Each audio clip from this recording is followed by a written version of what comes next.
कबीरदास जी के बारे में पढ़ेंगे। हिंदी साहित्य इतिहास के बारे में मैंने जब आपसे कहा था तो मैंने कहा था कि कबीरदास जी को भक्ति काल का एक सुप्रसिद्ध कवि माना जाता है। भक्ति काल का कवि मतलब उस समय जितने भी कवि आए उन्होंने भक्ति परक रचनाएं लिखी। तो कबीरदास जी ने भी भक्ति परक कविताएं लिखी है। उनके एक दोहा को आज हम पढ़ेंगे। मनीषा जन्म दुर्लभ है, देह ना बारंबार, करवर थे फल झड़ी पड़िया, बहुरी ना लागे डार। सोना सज्जन साधु जन, टूटे जुरे सोबार, दुर्जन कुम्हार के एक एक का। अच्छा, अभी इसका शब्दार्थ हम समझेंगे। मनीषा जन्म दुर्लभ है। मनीषा मतलब लिखो अपनी कॉपी में। मनीषा मतलब मनुष्य। मनीषा जन्म दुर्लभ है। दुर्लभ जो आसानी से नहीं मिलता है। दुर्लभ जो आसानी से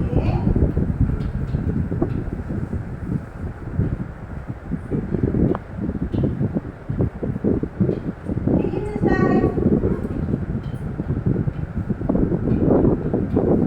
जो आसानी से मिल जाता है उसको हम क्या कहते हैं? सुलभ कहते हैं। तो इस तरह से दुर्लभ शब्द का विलोम शब्द हो जाएगा क्या? सुलभ। ठीक है, सुलभ। तो ये समझ में आ गया। मनीषा जन्म दुर्लभ है।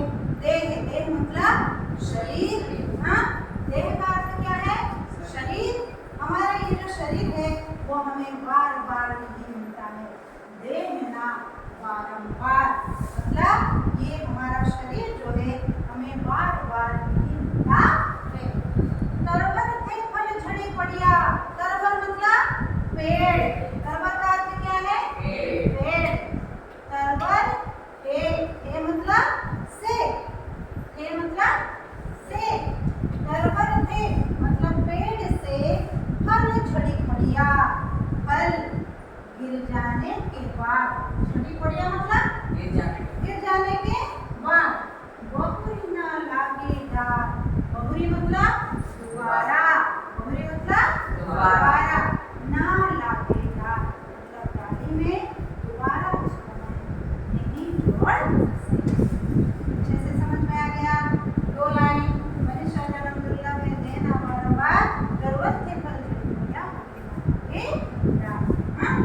तो अभी क्या कहना चाहते हैं कि मनुष्य का जन्म जो है बार बार नहीं मिलता है। इसी बात को समझाने के लिए उन्होंने पेड़ का और फल का उदाहरण कि जिस तरह से पेड़ से फल एक बार गिर जाने के बाद दोबारा हम उसको लेकर उस डाली में नहीं जोड़ सकते हैं, ठीक उसी प्रकार मनुष्य जब तक जीवित है अच्छा कर्म करके भगवान की प्राप्ति की आराधना करके वो अपने लक्ष्य में सफल हो सकता है। ठीक है, समझ में आ गया। अब सोना सज्जन साधु जन, टूटी जुरे शोभा। सोना सज्जन और साधु जन ये क्या होता है? सोना का जैसा गुण होता है वैसा ही गुण सज्जन व्यक्ति का होता। क्यों? ऐसा क्यों? क्योंकि सोने को जितनी बार भी टूट जाने के बाद हम बार बार उसको जोड़ सकते हैं, वैसा ही सज्जन व्यक्ति होता है। उसका भी गुण वैसा ही होता है। जितना भी अमल क्यों ना हो सबके साथ में, लेकिन उसका विपरीत क्या है? विपरीत है दुर्जन। दुर्जन क्या करता है? कुम्हार के एक एक धक्का दरार। जैसे कुम्हार का कुंभ समझते हो तो घड़ा। कुंभ मतलब घड़ा क्या होता है? उसमें एक बार भी थोड़ी सी भी हल्की से भी कहीं पर चोट लगी तो उसमें दरार टूट जाता है। जितनी बार भी हम चेष्टा करें उसको हम दोबारा जोड़ नहीं सकते, वो बेकार हो जाता है। ठीक वैसा ही स्वभाव दुर्जन व्यक्ति का होता है। थोड़ी सी अनबन हुई वो संबंध वहीं पर खत्म हो जाता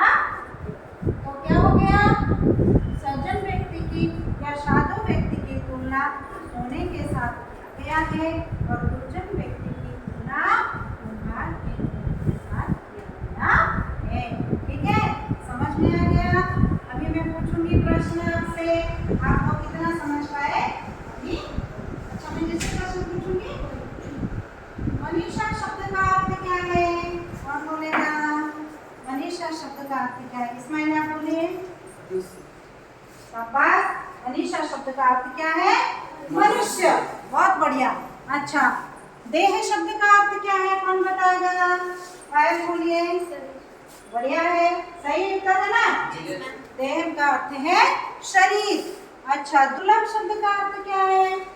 दुर्लभ। आप बताइए। जो बार बार नहीं मिलता, जो हमें आसानी से नहीं मिलता है, उसको हम कहते हैं दुर्लभ।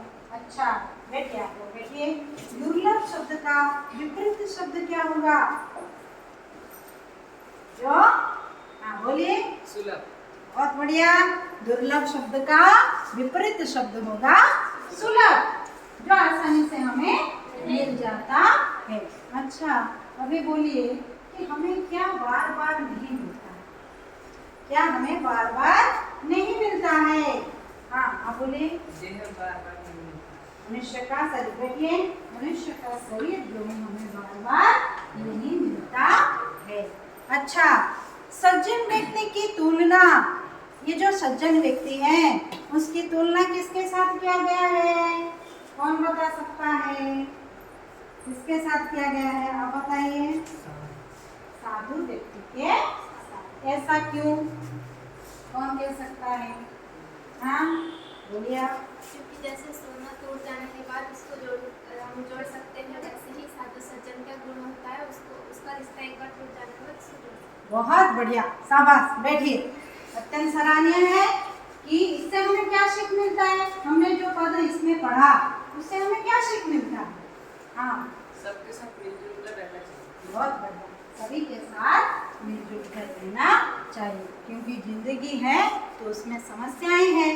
समस्याएं हैं तो आपस में लड़ाई झगड़ा होना ये स्वाभाविक है, लेकिन सभी अच्छे नहीं है, सभी बुरे नहीं, सब में अच्छाइयाँ हैं, बुराइयाँ हैं। इसलिए हमें क्या करना है कि अच्छाइयों को चुनना है, बुराइयों को त्याग देना है और सभी के साथ सोने की तरह और सज्जन की तरह, साधु व्यक्ति की तरह मिलजुल कर रहना चाहिए। ठीक है ना? तो मिलजुल कर रहेंगे तो तभी एकता में ही बल रहता है। अकेले हो जाओगे तो कमजोर पड़ जाओगे, इसलिए हमेशा मिलजुल कर रहना चाहिए। कवि ने बहुत ही अच्छी बातें हमें कहा है कि इससे हमें, यदि हम इसको अपने जीवन में प्रयोग करेंगे तो निश्चित रूप से हमें इससे सफलता। बहुत बढ़िया। आप लोग क्या करोगे? इसको अपने शब्दों में बढ़िया उत्तर दिया आप सभी ने, 5 या 6 वाक्य में खुद अपने शब्दों